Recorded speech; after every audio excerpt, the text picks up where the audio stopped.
السلام عليكم ورحمة الله وبركاته. أصحابتك وحرن جنال كمركز السود وواضح أدي هذا ومهسنك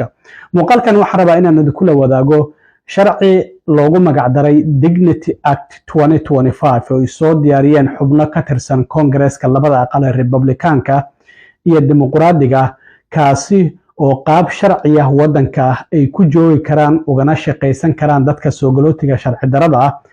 waddanka sharci darada ku soo galay wixii ka horeeyay sanadkii 2021 oo ay soo bandhigeen xubnahaasi labada aqal ka tirsan haddaba maxay yihiin waxyaabaha u wanaagsan dadka soo galootiga ah iyo waxyaabaha aan u wanaagsanayn ee sharcigaasi ku jira waan idinla wadaagaya ninkii cadaanka ahaa ee xildhibaankii ka tirsanaa Congress-ka gobolka Minnesota dilay 14 bishii hore iyada iyo waliba ninkeedii senator iyo xaaskiisana dhaawacay oo shalay xeerbeegti federaal ah ay 6 dacwadood oo kala duwan ay ku soo oogeen ninkaasi waraaqda laga helay mid kamid ah gawaaridiisa oo agaasimaha FBI-da u diray muxuu ku qiranayaa muxuu ku eedeynayaa gudoomiyaha gobolka Minnesota sidoo kale waan idinla wadaagay waxaan ognahay maamulka Trump ilaa iyo markii xilka loo dhaariyay madaxweyne Trump inuu wado ololihiisa ku aadan masaafurinta soo galootiga sharci la'aanta ah ee Mareykanka sharci darada ku soo galay 4 sano oo Biden xilka hayay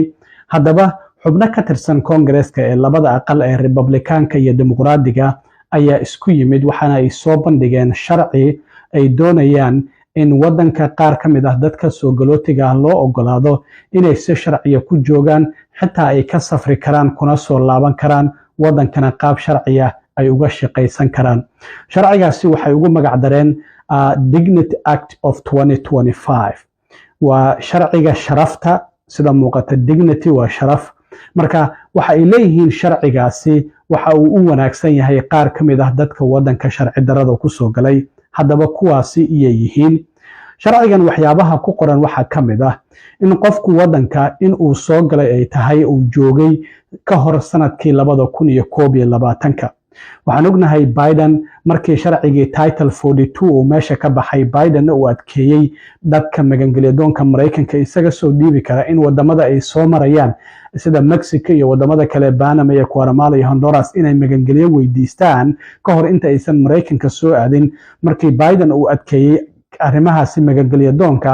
dadkii soo galay marka wixii ka dambeeyay May sanadkii 2023 labadii sano u dambeysay hadda sharciga Mareykanka waa loo diidayaa maxaa yeelay waxa ay ku soo aadeen xilli asylumkii wax laga bedelay Biden uu adkeeyay dad fara badan oo aan garanayo ayaa loo diiday sharciga labadii sano u dambeysay waddanka soo galay qaarkoodna Canada ayayba iska aadeen markii sharciga loo diiday marka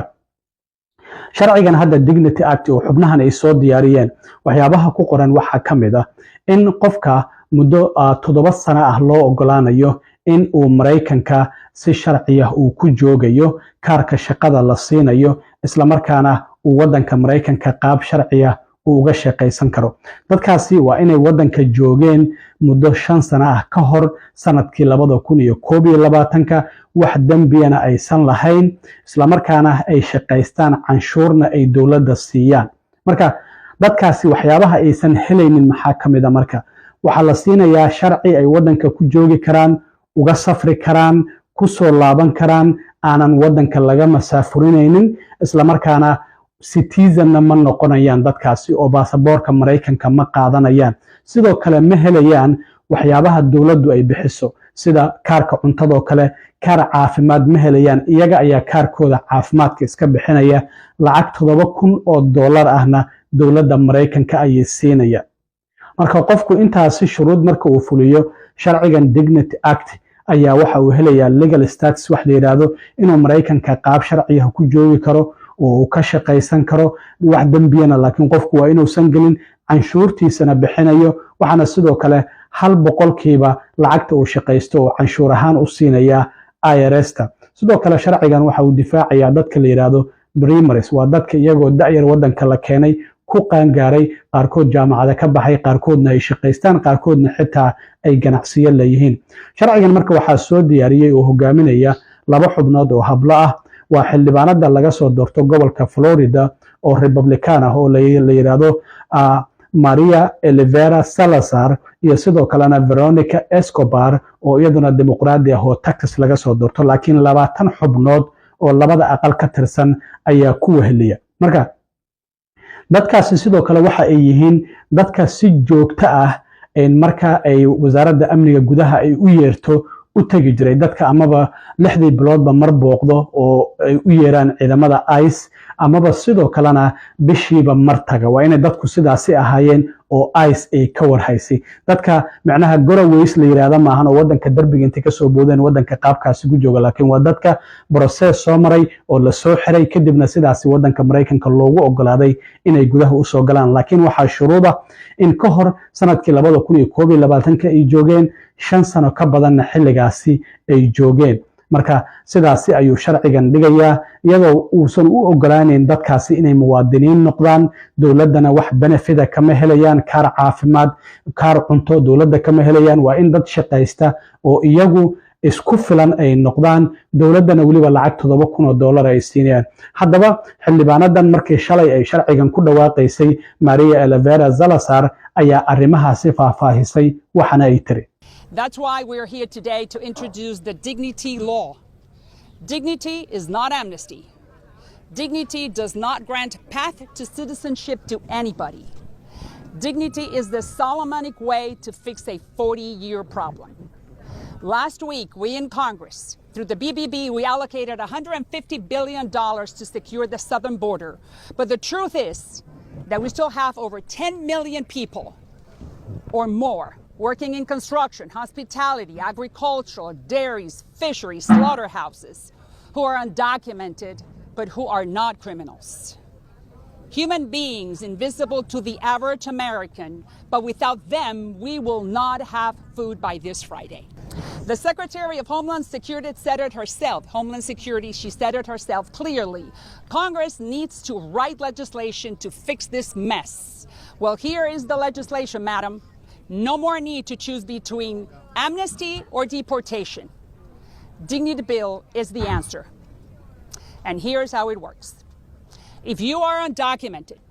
and you have been in the country for more than 5 years, you do not have a criminal record,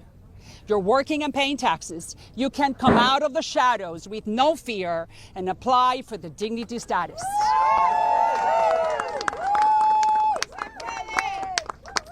That means they will pay a fine of $7,000 over 7 years, buy their own health insurance with no access to any federal programs, and contribute 1% of their salary to the United States Treasury. That is $50 billion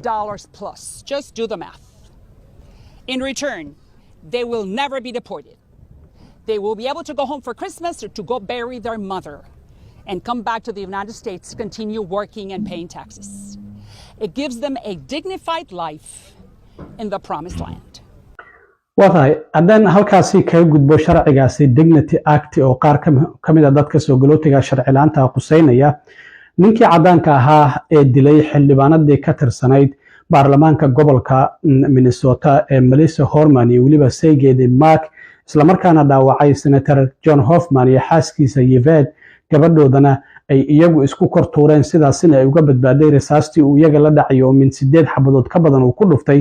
Vance Porter oo 57 jir ah